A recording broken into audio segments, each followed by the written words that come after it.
Okay, it's 2:20. Let's start. Uh, my name is Jiten Vaidya, and thank you for coming here this lovely afternoon. My first time here in Shanghai. Everything I had heard about this city, it surpasses it. It's a fantastic city. Thanks for hosting us. Today we are going to talk about running Vitess on Kubernetes at massive scale. Half the talk would be by me, and half the talk would be by Xin from JD.com. So without further ado, let's jump into it. First, a very little about PlanetScale, which is the company that I am the CEO of. It was founded early this year by me and Sugu Sugumaran, who is the Vitess community leader, to support Vitess. We do four things. We support open source Vitess. We do some custom Vitess development if you need it. We have a Kubernetes-based deployment manager, which is based on the operator SDK, and we are building a cross-cloud database as a service set up on top of Vitess. So we have a booth. Come by, ask questions if you have any. Let's jump into the Vitess architecture. But before we start talking about Vitess, maybe I'll give you a little bit of a background about me. I worked at YouTube from 2007 to 2012. I joined Google in 2005 when Google acquired YouTube. Sugu came into YouTube with that acquisition. And Sugu and I have known each other for about 25 years. We used to work together at a company called Informix Software. Some of you might know of it. It was a relational database company that had products on early Unix systems. So we worked together there. He knew me. I was at Google. He said, hey, why don't you come in and work at YouTube? So I was one of the first engineers to transfer from Google to YouTube. Sugu and I faced the database challenges that YouTube had together. In around 2010, Sugu and another engineer at YouTube, Mike Solomon, he was actually engineer number 1 at YouTube. They both decided that we were having too many database problems, and rather than just mopping up the floor, they were going to fix the leak. They were going to come up with design principles that would allow us to leapfrog MySQL scaling problems that YouTube was having and come up with a system that will scale as YouTube's traffic scales. And that's how Vitess was born. Now, Vitess actually has been open source right from its inception because both Mike and Sugu had faced similar problems at PayPal. They had worked at PayPal before, and they were facing them now at YouTube. And they thought that 5-10 years down the line, they were going to face at other places, and other places must be facing similar problems. So it would be good if what we are developing is open source. So right from the beginning, right from its inception, Vitess has always been open source. It was actually all the bug fixes, feature implementations were done in open source. That code was brought back into YouTube, compiled and deployed. Because of that, Vitess has some really nice properties. For an open source system to run well in Google infrastructure, for example, Google has a log server called Chubby. So we needed to support that inside YouTube. And that's why it was developed behind interfaces. And that's how we can support Zookeeper, etcd, or Console in open source outside, right? So that's a little bit of a background about what Vitess is. For those of you who absolutely don't know what Vitess is, it's basically a sharding middleware that sits on top of your MySQL databases and gives a view to your app that it's talking to one giant monolithic database without the application being aware of any sharding logic. How does Vitess achieve that? So let's jump into the architecture and let's talk about the Vitess architecture a little bit. Everything on the left-hand side is the app server, and everything on the right-hand side are the Vitess components of the green line, right?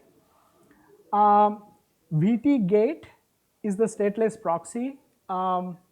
that has a full MySQL parser built into it. Your app server can talk either using the MySQL protocol to it or using gRPC protocol. Initially, we used to support only gRPC, but now we fully support the MySQL binary protocol. So as far as your app servers know, it's talking to a MySQL D, a MySQL server. How does VT Gate figure out where the queries go? How does the VT Gate give your application the view that is talking to one large database? What it does is that it parses your query, it looks at the where clause, it sees what value there is in the where clause, and depending on the actual value of that column, it figures out which shard the query should go to. So all that happens in VT Gate, and then the queries go to shards. Now let's go, before we look at the actual where the data is stored, which would be inside a shard, before we go to the components there, let's talk a little bit about VTCTLD. VTCTLD is the control panel. It exports a web UI, and you can execute administrative functions of Vitess through web UI on VTCTLD. It also exposes a gRPC-based API endpoint, and there are command line tools that Vitess Toolkit has that talk to VTCTLD over gRPC, and you can perform the same functions that you would perform using the UI through VTCTLD also through command line. Actually, what is supported through command line is a superset of what is supported through the web UI. Then we come to the log server component. The reason that we have called it log server is because we support HCD, we support Council, and we support Zookeeper, as I originally mentioned. But basically, that's just the metadata store. The log server is not used during the query path at all. Only time you need to use the log server is if you add a key space, if you add a shard to a key space, or if you add a tablet to a shard, right? So anytime your topology changes, you need to use the log server. Anytime you are adding new sharding information, you need log server. But for your query path, the log server is not used at all. More on that as we go forward. Now we come to the component where the data is stored. So what is represented here is a typical MySQL cluster with one master and two replicas. That master is replicating to those replicas using MySQL binary logs. Vitess doesn't get into the middle of normal replication, right? So that's your familiar MySQL cluster there. But what is happening is that every MySQLD gets a minder process called VT-tablet. And VT-tablet is in charge of sort of two things. It's in charge of figuring out replication and figuring out resetting master slave replication and so on. And it's also responsible for sending the queries that it gets from VT Gate to the MySQLD. There is also a full parser built in VT-tablet, and VT-tablet does a lot of interesting things to keep your MySQLD running safely. As you know, it's pretty easy for somebody to write a bad query which does a full table scan using a column that is not indexed, and it's really bad in an OLTP database if somebody does that. So VT-tablet actually adds limits on all of your queries. It also puts timeouts on your transaction as well as your selects. So any long-running query is killed, either a transaction or a select. So anything that a conscientious DBA would do to keep the MySQLD running well, VT-tablet basically does it for you. Every time there was a YouTube outage, a new feature was added into VT-tablet. It's pretty solid. MySQL really runs a lot better underneath Vitess than it runs by itself. And there are some companies who actually use Vitess not for its sharding capability, but just for running Vitess, running your MySQLDs better.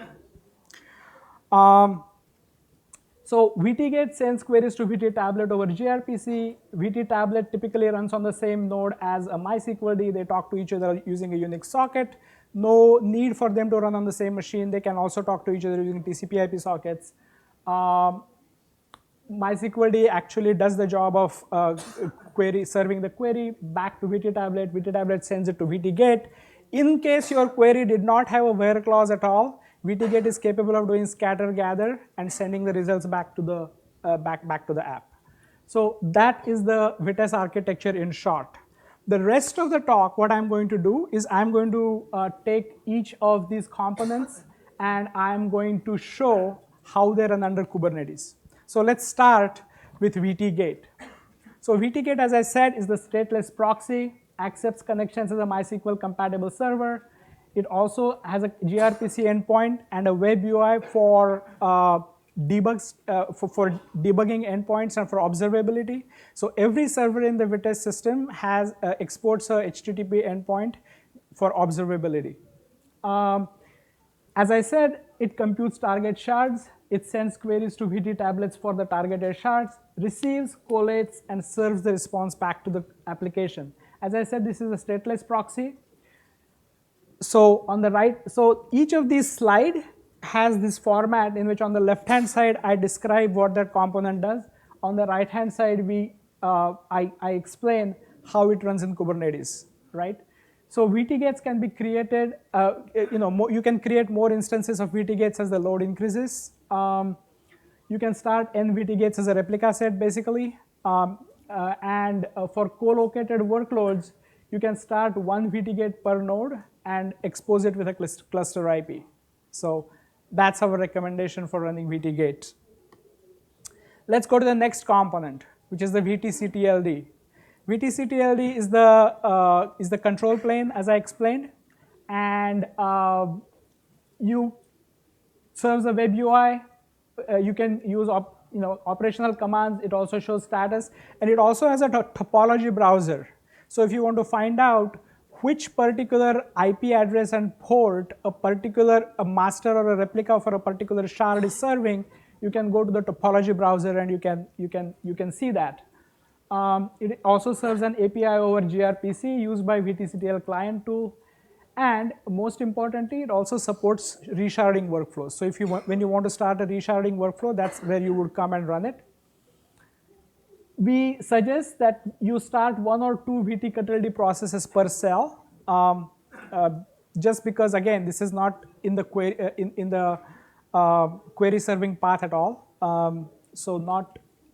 But you should start 1 or 2 so that if you need to do maintenance, there is another one. You should start them as replica sets or deployments basically, and you expose them behind a service.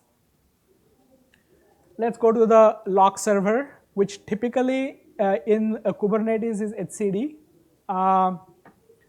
and this knits the Vitess cluster together. It's the backing store for metadata. It's used for service discovery, for topology, and for storing vSchema. Now, vSchema is the information that allows you to figure out how the sharding works for a particular table. It's not used for query serving. It's needed for any change in topology, add key space, add shard, add tablet, and change master. We recommend that you have one global cluster and one cluster per cell. Cell is a failure domain. You would want one in US East and one in US West, and one global cluster straddling both. So Vitess is very cognizant of multi-data center topologies and supports it natively very well. At YouTube, we used to run about 80 to 120 replicas per master across 20 data centers all around the world, because YouTube is very read-intensive traffic. Again, you expose the etcd cluster behind a service. Each tablet is a VT tablet and MySQLD combination. It requires a unique ID in the Vitess cluster, and they can be of type master, replica, and RD only. Tablets of type replica can be promoted to master, and they typically should have low replica lag. We suggest that you start both containers in the same, you start them as 2 containers in the same pod. They communicate with each other over a unique socket. It should be created, both containers should mount a shared volume, and that's where you create the socket. And we suggest that you use local persistent volumes for data. We have found that has pretty good properties. Uh, and we also suggest that you use one master and two replicas with semi-sync replication turned on for high availability. And use anti-affinity to make sure that replicas are not co-located with other members of the shard.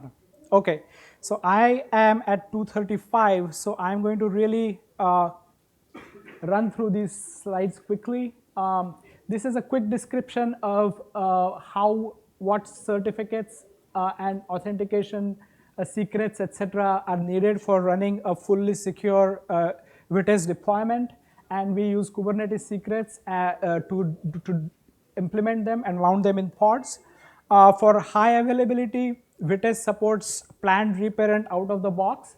It's coordinated via the log server. Existing transactions are allowed to complete, and so on. Point being that your application doesn't even know that a reparent has happened. The application does not see any errors. VTGate buffers your new transactions while the reparent is going on.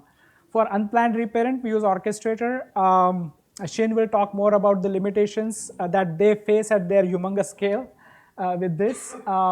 And we do resharding by consuming the binary logs and splitting the binary log, applying the resharding logic to it and splitting it so that we write to multiple masters. We also support multiple cell size head, and we also support Vitess clusters spanning multiple Kubernetes clusters. So that's my bit, and I will let Xin come and talk to us about how they are deploying Vitess in JD.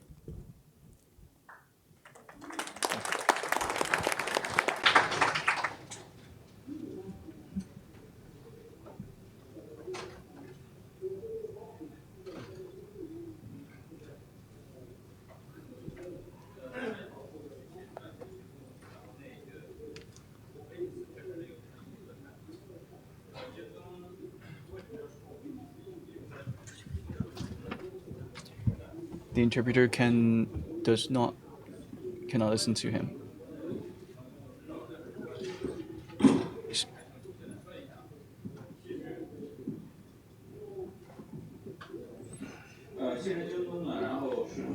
As a matter of fact, JD.com is one of the biggest retailer in China, both online and offline. We have around 300 million active users, and we are ranked 181 in global Forbes. We have one of the largest logistic infrastructure within China, and 90% of our orders can be shipped out within 2 days.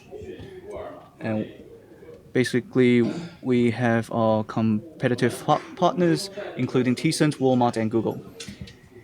Before we use Vita, we have some issues within our database that including a few layers. First of all, is application, because if our database is too big, we need application to reroute, and it needs to bank on the application to do query.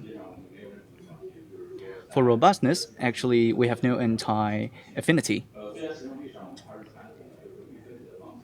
As for the resource, yet we have these pre-allocated resources, and that the resource usage is low. We can maintain that. As for OPS and QBS, we're not able to increase the serviceability of our DB. The reason why we use Vitess, I believe the previous speaker has talked about this, that is because of its advantages, and including online split. So if you have a massive amount of service or QBS is too high in your DBs and your front end cannot support it, then we are able to increase our container efficiency while not impacting our service provider. And the other function is routing or rerouting. And to secure our service is stable, and it's compatible with MySQL. And it supports basically all the SQL language and GBs driver. And the last point, the reason why JD.com is able to deploy Vitess in such a big scale, that is because many years ago, JD.com is start running container, and we have been using Kubernetes for years. That is the reason why we can integrate container, Kubernetes, and Vitess. We started to use Vitess in the beginning of the 2017. And before that, we used the proxy. That is a self-engineered and developed sequence. But there are some limitations, including we cannot increase our containing proficiency. We have so many of our kernel system is running above VTs, including our older system. It's all running based on VTs. And there are 5 layers. There are 5 areas in JD.com. We have realized the deployment and spreading all across China, and everything is supported online. Today, including Indonesia and Thailand, all the DB of JD.com is running above or based on VTs.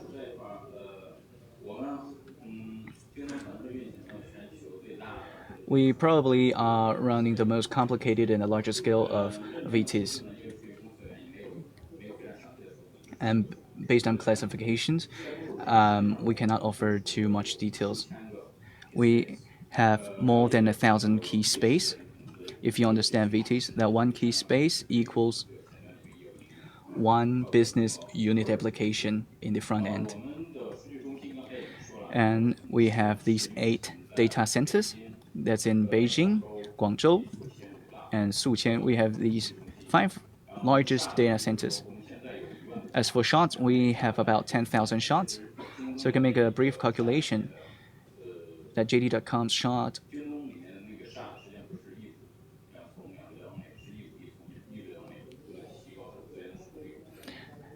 is basically made for increase the usability and the efficiency of our resource.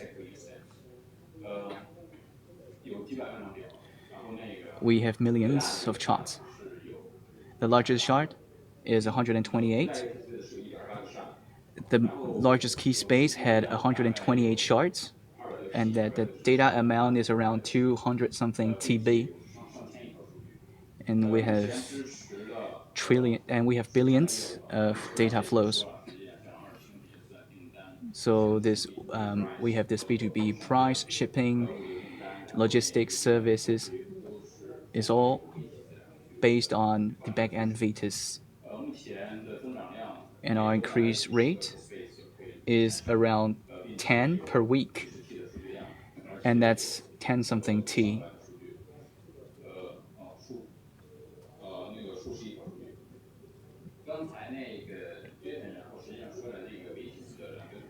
We've talked about the Vitess.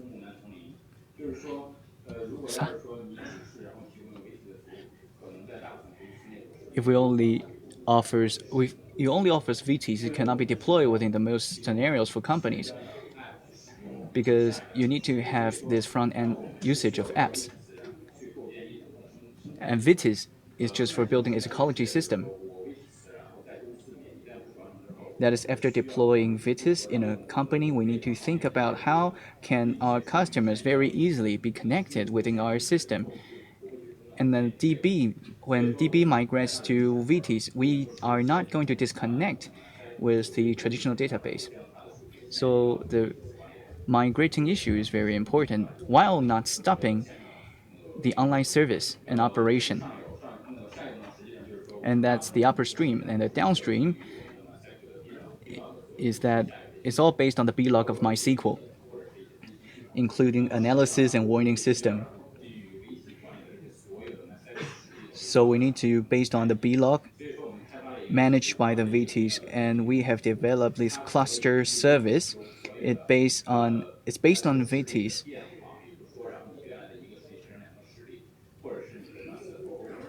If we have a master flow over, we can dynamically do a crossover of the original resource and to update it instantly. we can realize a overall collecting service of blog so that we can have a better combination, and we can have a better migration and integration between Vitess, MySQL, and blog. Within the past year, Jitens and Sugu's team has always been helping us to optimize our Vitess problem within our system, and we have given some response, including bug fix, including improving the grammar, including the grammars of multi-query, begin, command, rollback support. Also, there are some other grammar errors as well. And we have done some job on the compatibility of the MySQL. Sometimes our MySQL protocols and Java's GDBT, they have the compatibility problem. And there are a lot of apps are written by PHP. So the compatibility, we've made a lot of effort on improving that. For the performance, for increasing the performance, because we have this large amount of data within JD.com. One example is that in one shot, we have more than 1 TBs of data amount. So when you are scattering the shot, you need a lot of time to do that. So for this kind of scenario, we have done some optimization, including the copy of blog. And also we have response, and we have take this to Sugu, and so when they're developing the new function of our DB, we will want them to fix this to us. Also through tuning GC, we can have a better performance.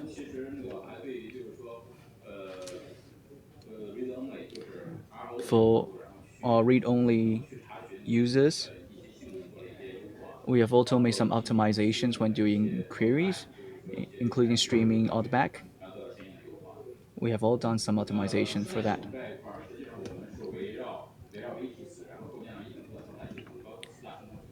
So we have these 4 different ecological systems on Vitess, including the JD transfer, bind link, data access, submit, and manage system. So we have based on Kit, and we have this audit plugins for DB. For the sensitive DBs and user data, we will secure it down. And these data will be sent to the GNQ of JD.com. We can do a later audit or query to that. Including JD.com has made a management system. It's called DBS based on Vitess. It can offer DB service.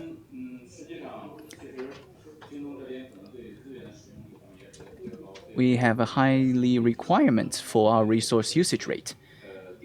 So we have made a lot of customized optimization, including Sugu has mentioned, 1 pod for 2 container, and MyCQD.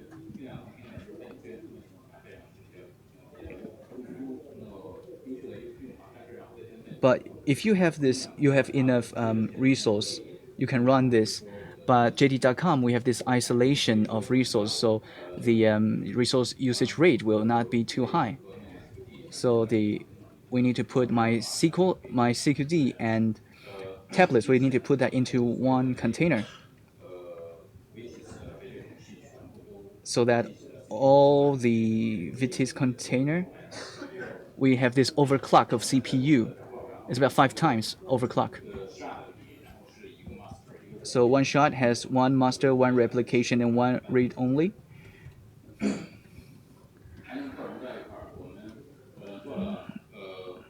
As for elastic scaling, we have this local instant capacity expansion, split with 1 action.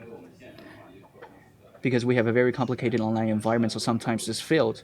And if it fails, we go back to our original solution. And we were offering this Vitess service. We need to consider its downside.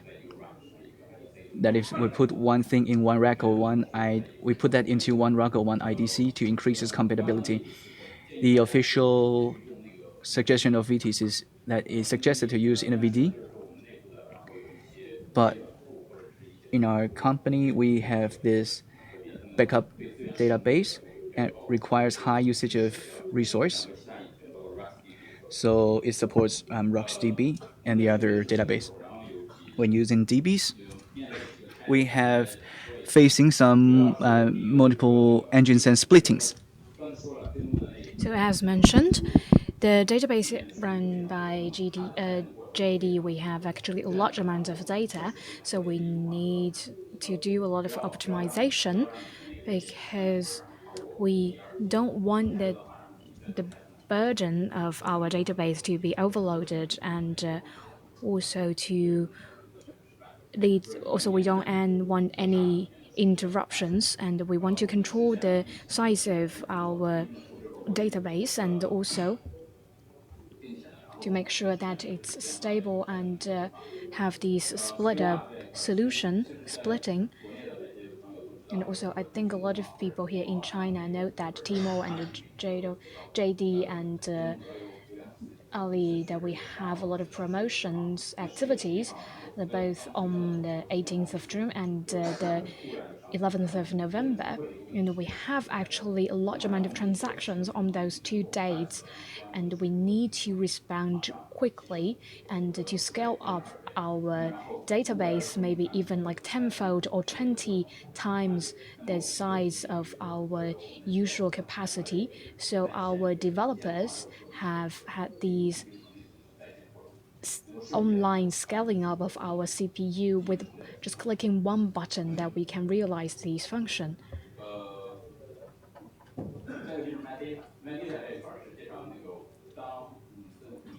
So also the metadata part, because when we use the actually these metadata will be stored in one database, and because we have a large load of VGCD, and so you need to have reload these constantly. So like we even have OM at some extremes, but these will not interrupt the current services. But now if we do resharding or failover, dedicated space, that those we will encounter some problems in how to address those issues, because we have a lot of transactions, and so we didn't have much time, so we didn't risk information on the database, and once it's changed, all the JIT will be watched, and once they got the URL, and they can download the metadata, and this is how we solved the problem. And because of this framework and the schema, the information, so we use the space as a key, and all those can be split up. And also the orchestrator, because we have 5 UCAs and more than 20 cells, and each one of the cell has orchestrator. So why do we need a single orchestrator to run the cell? So because orchestrator, when they use that, because each node we have a large amount of load, and all those will be in service, and at that time we use orchestration model when the load is too high and the service capacity will lower down. So at that time we will strictly control the size of the cell and the instinct of the size, and we strictly do orchestrator to control it within 5,000. So if we have something like it's more than 5,000, we will have a new cell and a new orchestrator. And also in the future, we will work close with Vitess to address 3 issues. The first issue is the resharding isolation, because now our resharding is based on the